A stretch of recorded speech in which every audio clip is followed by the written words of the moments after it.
Night fell, stars hid, crickets chirped, officers Davis and Moore, partners, answered their radio, static.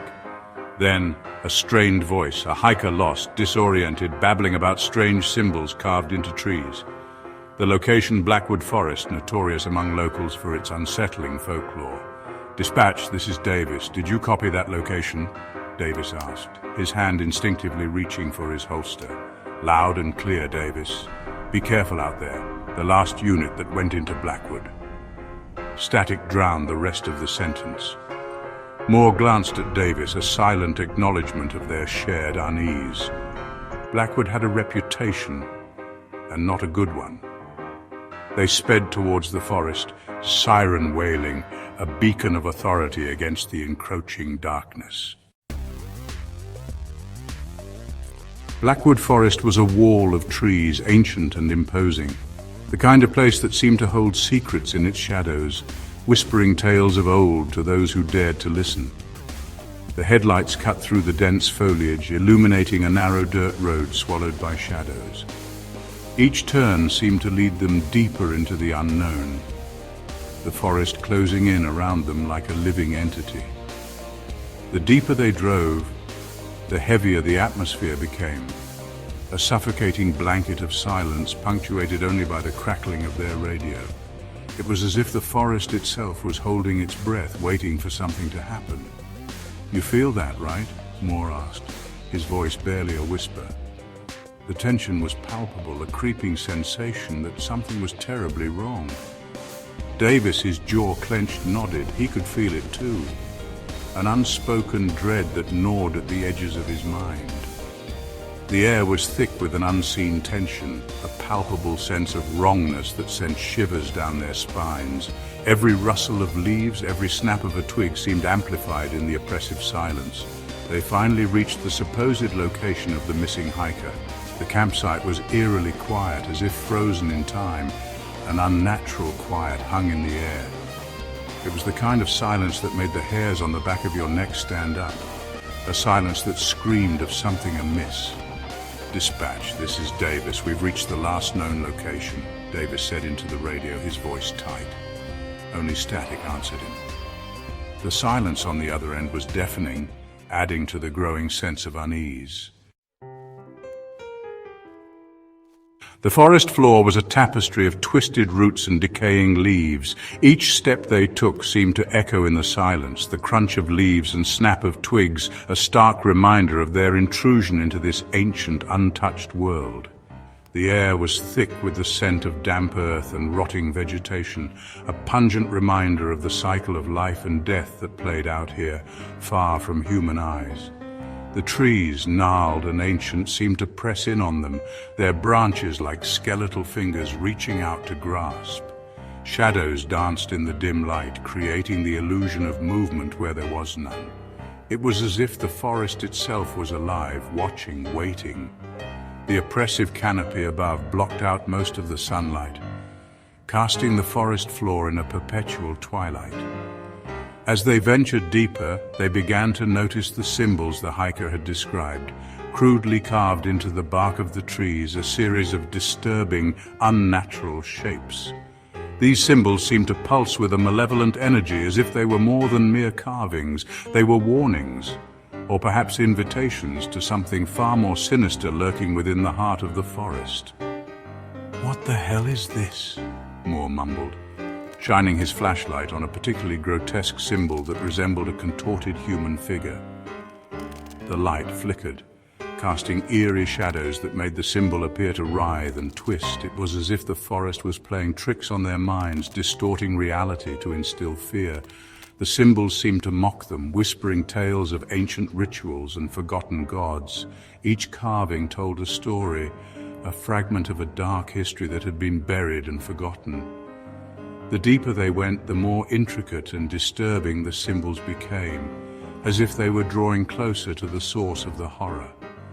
They felt a presence here, something old and evil observing their every move. It was an oppressive feeling, a weight that pressed down on their chests and made it hard to breathe. The forest was not just a place, it was a living entity, ancient and malevolent, and it did not welcome intruders. The woods were alive with unseen eyes, and they were the intruders. Every rustle of leaves, every snap of a twig seemed to signal their presence to whatever watched from the shadows. They were not alone, and the realization sent a chill down their spines. The forest had secrets, and it was determined to keep them hidden. The silence was unnerving. Gone were the chirping crickets and rustling leaves, replaced by a heavy, expectant stillness. They stumbled upon the hiker's backpack, its contents scattered on the ground. A shiver ran down Davis's spine. The forest was holding its breath, waiting. "Something's not right," Davis muttered, his hand hovering over his gun. The trees seemed to close in around them, suffocating them with their oppressive silence. The air grew colder, biting at their skin. The forest held its breath, and they were the ones being hunted. Section 5, The Heart of Darkness, Unmasking the Truth. Their flashlights flickered, casting grotesque shadows that danced and writhed around them. They were in too deep, and they both knew it. Then a faint sound, like a child's whimper, reached their ears. They followed the sound, their hearts pounding in their chests, until they reached a clearing. In the center stood a solitary figure, shrouded in shadow. The figure turned, and their blood ran cold. It wasn't a hiker. It was a young boy, his eyes wide with terror, clutching a crudely made doll. Section 6. A ghastly discovery, evidence of a nightmare. The boy was dressed in rags, his skin pale and clammy. His clothes were torn and dirty, as if he had been wandering the forest for days. The air around him was thick with an unsettling silence, broken only by the occasional rustle of leaves. His eyes, wide with fear, darted around frantically, as if expecting something to emerge from the shadows. Every sound seemed to make him flinch, his body tense and ready to flee at any moment.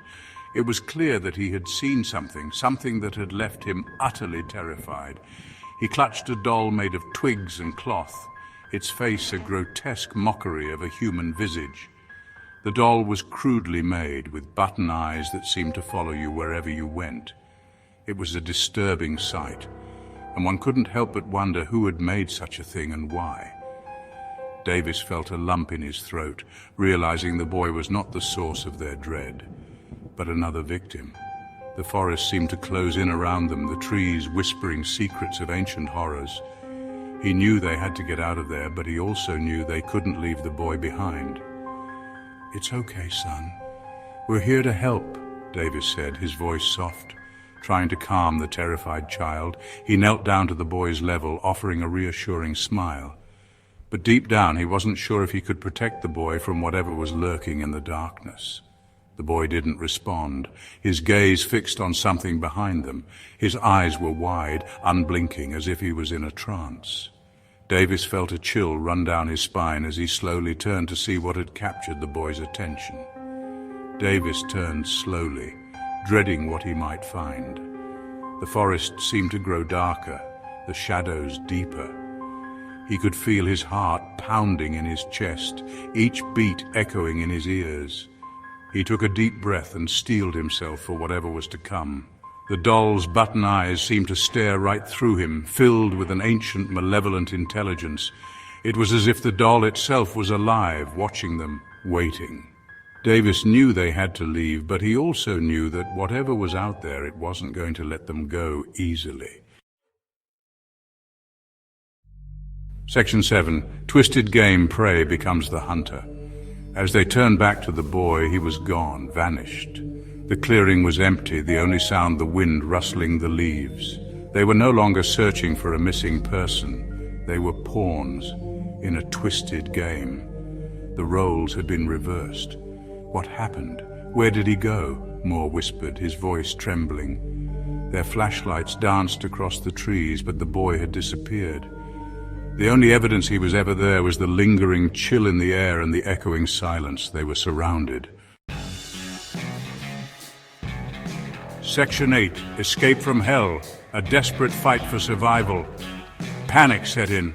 They had to get out, escape the suffocating grip of the forest. They ran, branches whipping at their faces, the ground uneven beneath their feet. The symbols on the trees seemed to multiply, becoming more grotesque, more menacing. The forest was alive, closing in on them, herding them like cattle towards an unknown fate. "This way!" Davis yelled, pushing through a wall of thorns, ignoring the blood trickling down his arm. The forest laughed at their desperation, the wind whispering through the trees like 1,000 mocking voices. Section 9. Unanswered Questions. The Lingering Fear. They burst out of the tree line, gasping for air, their chests heaving. The patrol car was a beacon of hope in the encroaching darkness. They never found the hiker or the boy. Their reports were met with skepticism and disbelief. Blackwood Forest stood silent, its secrets kept safe beneath the watchful eyes of the ancient trees. The symbols remained, a chilling reminder of the night they became the hunted. Some mysteries are not meant to be solved. Some places are best left undisturbed, but the fear, the lingering feeling of being watched, that never went away.